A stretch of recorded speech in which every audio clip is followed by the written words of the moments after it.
I'm Dwayne Brown. Tonight on KPBS Evening Edition, under fire, a busy street in the Gaslamp quarter shut down by an officer-involved shooting. San Diego's top cops speaking out tonight, the key tool that failed to deploy.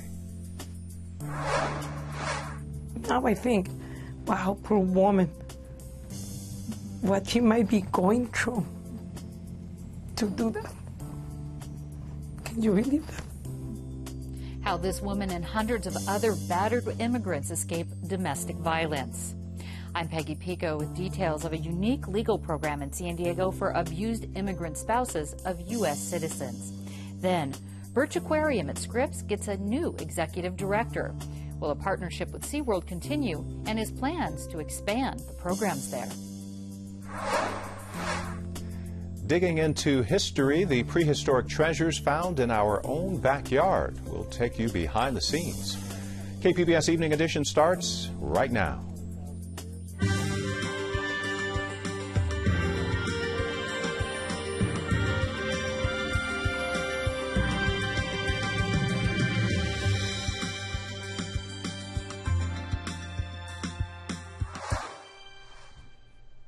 Hi, good evening. Thanks for joining us. Off camera, San Diego police are defending two officers who fatally shot a man in the Gaslamp quarter after he pointed what turned out to be a fake handgun. KPBS reporter Steve Walsh has this update. Police say two veteran motorcycle officers fired at 39-year-old Jamontez Jones yesterday afternoon after he pointed what they thought was a handgun. Off camera, Captain David Nislet said it turns out Jones was wielding a convincing replica. Neither officer switched on his body camera. Chief Shelley Zimmerman defended both the city's fledgling body camera program and the officers who were reacting to a situation unfolding in front of them. It is a win-win for everyone, but also in our policy, it states that officer safety, the safety of our public, will take precedence over the ability to record. So we will always take a look at our policy. We have already made changes to it once. We'll see if other changes need to be made. Zimmerman will ask the company that provides the city's body cameras if there is a way to trigger the cameras automatically once an officer draws their weapon. The officers have not been returned to the street as the investigation gets underway. Jones was wanted for armed robbery in Virginia. Steve Walsh, KPBS News. A pilot from Marine Corps Air Station Miramar was killed today in a crash overseas. Military officials say a jet took off from the Royal Air Force Lakenheath in Suffolk, England. Something forced the jet to crash into farmland about 6 miles away. The pilot was the only person on board. The jet was one of 6 returning to the U.S. following a mission in Bahrain. 3 people were convicted of first-degree murder in the torture and killing of a Camp Pendleton Marine's wife. Brittany Kilgore's body was found in Riverside County in 2012. Authorities say she had just filed for divorce from her husband, who was deployed to Afghanistan. Prosecutors say Luis Perez, Dorothy Maraglino, and Jessica Lynn Lopez were part of a sadomasochistic triangle, and Kilgore was caught up in the game that ended in her murder. All 3 suspects now face life in prison. Following up now on bad behavior from San Diego's former mayor, City Council set to settle a lawsuit brought by 2 women who say they were sexually harassed by former Mayor Bob Filner. Council will meet next week to consider whether to pay out $99,000. Nearly 20 women have sued Filner and the city. His former communications chief settled for $250,000. Filner is currently on a 3-year probation. No Biden on the ticket. Vice President Joe Biden announced today he will not run for president in 2016. Biden says he has run out of time to mount a winning campaign, but while he will not be a candidate, Biden says he won't be silent. I intend to speak out clearly and forcefully to influence as much as I can where we stand as a party and where we need to go as a nation. The decision comes nearly 5 months after his son's death.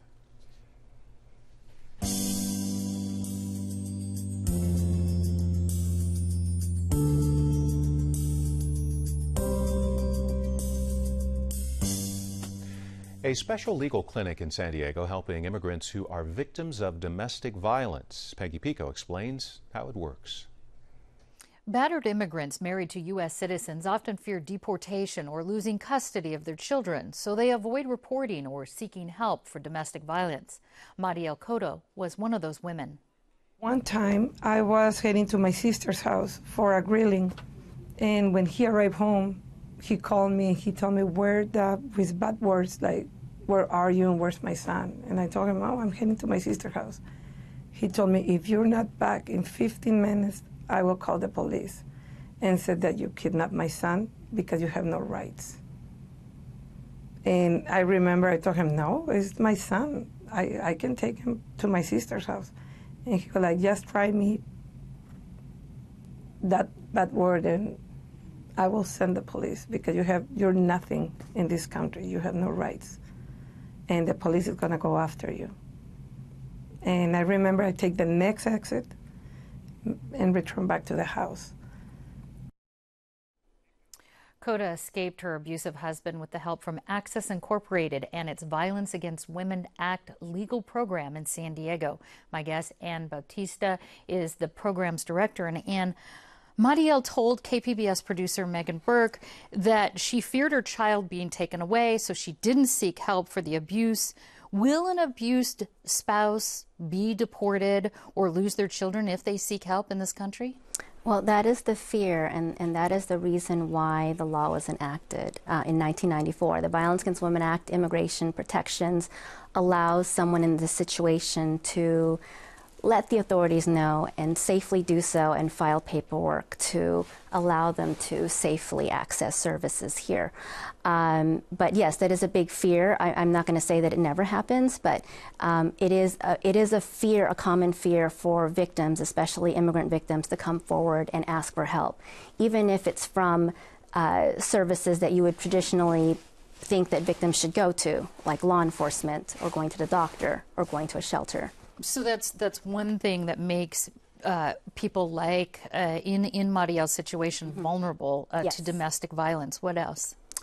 It is. It's difficult to know who to trust. It's difficult to know what to do. If the biggest fear is that you've been convinced that you will have no rights in this country and your child will be taken away, of course you're going to do whatever you need to do to prevent that from happening. So that puts you in a very difficult situation.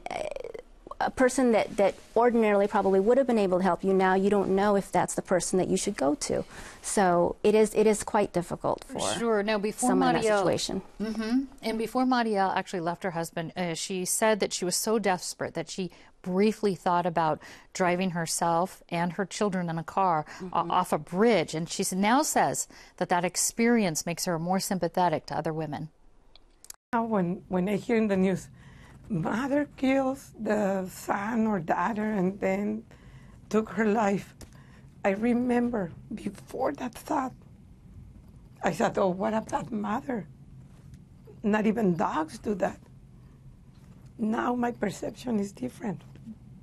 Now I think, wow, poor woman, what she might be going through to do that. Can you believe that? So I thought, like, no, that's not a good idea. No. I decided that day, I said, no, I'm just going to live one day at a time.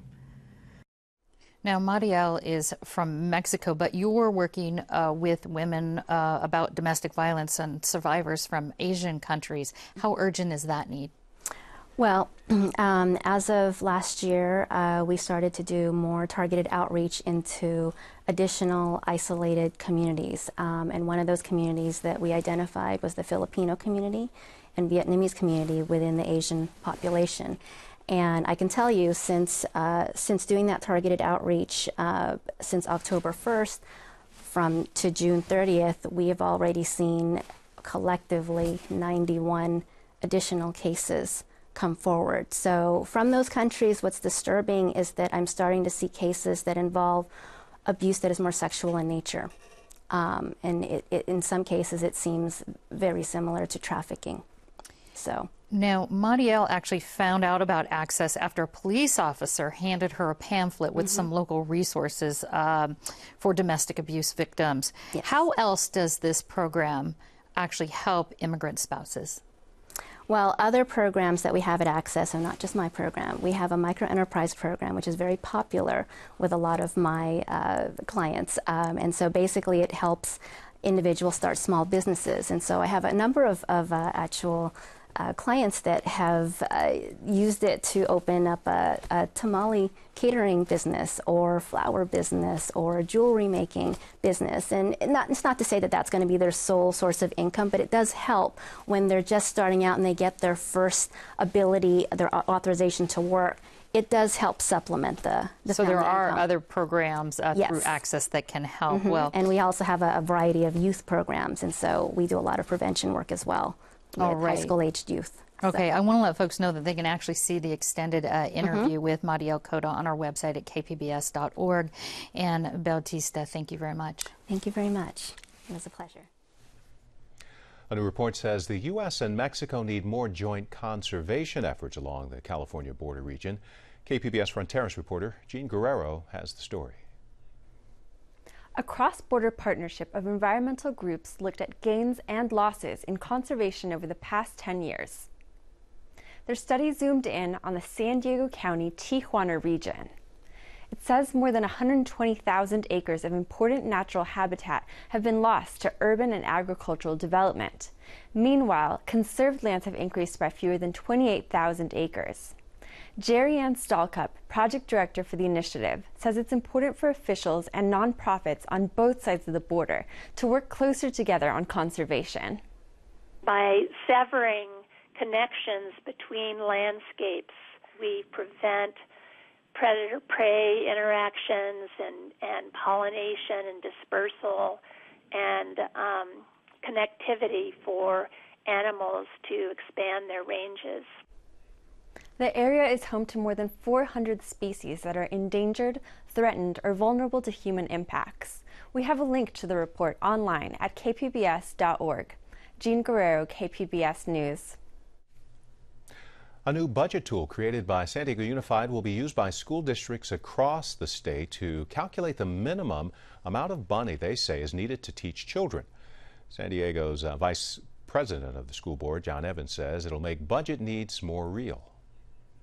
We will be clear with the public and with the legislature that this is the gap. The tool shows a gap of $350 million in last year's budget. The board and superintendent say they will be presenting the governor with their budget results next month. Lead and arsenic were used decades ago in pesticides, and they're still lingering in the topsoil of Pacific Northwest apple country. That poses a health risk for children who come in close contact with dirt in the backyards and playgrounds developed from former orchards. EarthFix reporter Courtney Flatt traveled to some of those places to find out what's being done to keep kids safe from contaminated soil. One thing Jennifer Garcia loves about her home in Yakima, Washington, is having a yard where her children can play. We set up a little garden for the kids out here for fun. We have our pumpkins and tomatoes. Garcia didn't know that the soil in her yard is contaminated. I wondered if there was any type of old contamination, but had hoped that, or you would just assume that it would be healthy, that they would take care of that. So no eating dirt back here, guys. Okay? Her home sits on land that used to be an apple orchard. Recent tests show high levels of arsenic in the topsoil. The poisonous substance is left over from pesticides sprayed here decades ago. It's the legacy from a decades-long battle between apple growers and an insatiable pest, the codling moth. Codling moth caterpillars infest apples, turning them into mush. Damaged apples were thrown out by the thousands, but in 1905, orchardists found an answer, a pesticide called lead arsenate. Frank Perrier has studied lead arsenate at Washington State University for decades. By the end of the 1930s, there was so much lead arsenate being used that there's an argument that it wasn't really poisoning the insects, it was forming such a coating that the insects couldn't chew through it. By the late 1940s, farmers started using other pesticides, but lead doesn't break down or move in soil, and for the most part, the same is true for arsenic. So much of the lead arsenate sprayed here even 100 years ago is still in the soil today. It's estimated that legacy lead and arsenic contaminates more than 187,000 acres of old orchards in central Washington.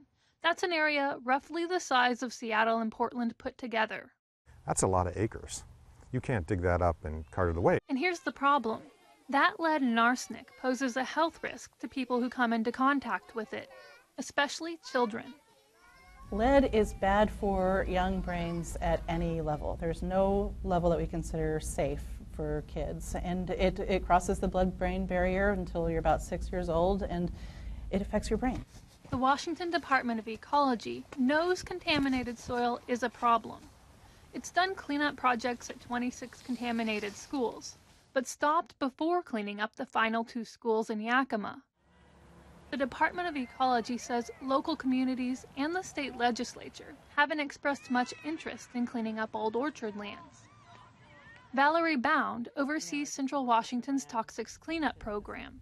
If I had people who were calling on a regular basis and wanting information, then I would see as a need. This is an agricultural community.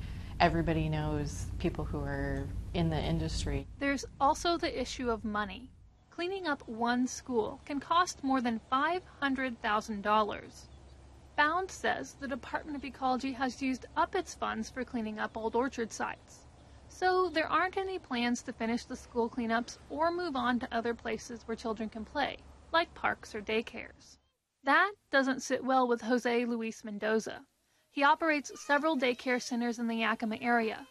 Mendoza learned last year that his daycare center was contaminated with lead and arsenic. He decided to cover the contaminated soil with clean dirt and then put in a new lawn. Little kids under 6 years, wherever they're playing, if they're playing in the backyard, everything they put them in their mouth. Mendoza wanted to make sure the cleanup worked, so he asked state officials to retest the topsoil on his property. So that top layer looks great. And it could be that's because that's the clean stuff you brought in. And so that's these ones down a little lower here. We'll see what's down underneath. That dirt shows evidence that the daycare was indeed built on old orchard land. But Mendoza had already done what state officials would have recommended to keep kids safe. The clean dirt keeps the contaminated soil away from kids. It's like, it's of the Department of Ecology, they have to take care of it. No, we are living in the community. We're part of the community. We have to take care of it. We have to do it together. When developers build or sell homes on former orchards, they aren't required to disclose potential soil contamination. Until that changes, or the state decides to pay for more cleanups, many residents won't realize they're living with a legacy of pesticides. Reporting for EarthFix, I'm Courtney Flatt. And EarthFix is a collaborative reporting project made possible by the Corporation for Public Broadcasting. You won't find many San Diegans who are not familiar with Birch Aquarium. Peggy Pico introduces us to its new executive director. Harry Helen from the Crystal Cove Alliance, a conservancy in Orange County, now heads the Birch Aquarium at Scripps. His 30-year career began as a student at UC San Diego and includes being an educator, ecologist, and outreach innovator. Harry Helen, welcome to Evening Edition. Thank you, Peggy.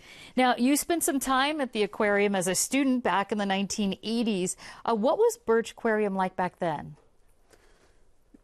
For a young student like me, it was a place of magic. It was a place where people wandered in off the beach and could walk in. Then it was for free, so it was sort of a stumble upon experience, and you could stumble upon these interfaces with scientists studying the ocean from all over the world. So it was, for students and for visitors, it was then quite an amazing place. And a lot has changed since then, of course, everywhere. Yeah. What does the Birch Aquarium offer today? So today, things have changed in the entire field of informal science education. Those informal, very informal stumble-upon places have now taken a full role as cultural institutions, places that can incite change and to create these deeper relationships with the community. And so the larger, bigger Birch is really designed to do that. It's designed to have more resources, more tools to communicate more and more broadly to audiences throughout the region. Now, how does Scripps, I know you're day 3 on the job right here, Correct. How do they actually incorporate climate change and those concerns into the educational programs? Well, there are quite a few issues. There are over 400 scientists at Scripps, and they're studying a broad range of sciences: earth sciences, life sciences, physical sciences. Climate change is only one part of what Scripps studies, and it's the job of the aquarium to try to figure out how to integrate that into the current tools that we use, which are exhibits and programs and services and creating conferences, things that we can use today to communicate the very complex nature of the science and how that can help us both understand and protect the planet. Now, you, as CEO of Crystal Cove Alliance in Newport Beach, the Conservancy, right? Yes. You've developed quite a few programs, educational programs there. What sort of things would you like to bring to the Birch Aquarium or expand on the programs that they already have here? Well, I think the interesting work we were doing at the Conservancy had to do with working in that delicate space between research, resource management, and education. So those are oftentimes treated as three different subjects, 3 different approaches. Our work at Crystal Cove was to bring them together and to try to work right in the middle so that science became a way for us to better manage our resources, and the educational community was immersed in the science and the resource management. And so putting those all together creates a win-win across all 3. And I think at the Birch, my hope, and I believe part of the reason I was hired was to perhaps bring some of that now here, taking the much bigger and much more complex Scripps and their research and beginning to build bigger, better, stronger bridges to both education and resource management. Now, recently and in the past, the aquarium has actually done some joint projects with SeaWorld. Are there any current projects underway? No current projects underway. Will there be in the future in light of the controversy happening at SeaWorld? I think that, and again referring to my prior answer, I think that Scripps as a whole, I think is moving very slowly from a place that investigates and tries to better understand how our planet works in all areas. And I think that the work, how that informs policy and how that informs the way the community treats their natural resources is important. And since there is no work really on whales at Scripps, and since that's probably not an area of research, it's probably also not an area that the Birch or Scripps will get involved in directly.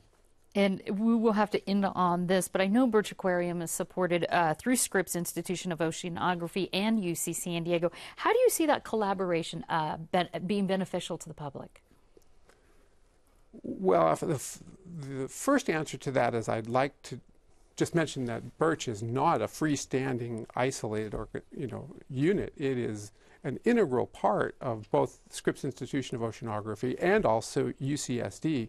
And as the university begins to think about the way it wants to look at his beginning a campaign which is about improving the understanding and the protection of the planet. And if you imagine, the Birch is set up to be the tip of that spear. It's set up to be part and parcel of one of the top universities in the world addressing that issue. All right, well, we look forward to hearing much more about that. Harry Helling, thank you so much. Thank you, Peggy.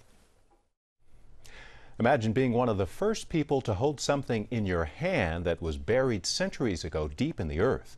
That's what some of the folks working behind the scenes get to do at the San Diego Natural History Museum. So this is the 76, State Route 76 bison. This was on display at Caltrans for the last year and a half. Tom Demaray is showing us the first of 2 prehistoric bison found near a construction site off Interstate 15 in San Diego's North County. But again, you can see the eyes on both sides. This is the center line. It's missing the back of the skull that was taken off by bulldozers. Demaray is curator of paleontology at the Natural History Museum, where workers and volunteers in the Paleo Services Unit are getting ready to showcase fossils literally discovered in our own backyard over the past year. In the downtown area, the East Village, we have fossils about 500,000 years old, mostly shells of marine mollusks, but they lived in a much warmer climate. Global warming, think about global warming, it was much warmer at that point in time. He says about 90% of the fossils found at construction sites in San Diego and Southern California are on display in the Fossil Mysteries exhibit at the Nat, when exotic animals roamed the land during the Ice Age. But it wasn't until California passed a law in 1970 that required construction companies to work with scientists to protect and preserve the bones. So those fossils wouldn't be here to appreciate if it hadn't been for CEQA and Paleo Services. So what's it really like to chip away at a piece of prehistoric history? It's really exciting when you get to uncover the teeth because you're seeing enamel that humans may never have seen before. Well, mild autumn weather here on tap for San Diego. We're looking at 70s and 80s over the next few days by the beaches. 70s and 80s as well for the inland valleys. If you're headed for the mountains, a little cooler, 60s, 70s there. And back into the 80s and 90s for the desert.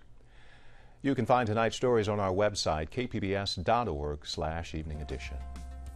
Thanks for joining us. Have a great night.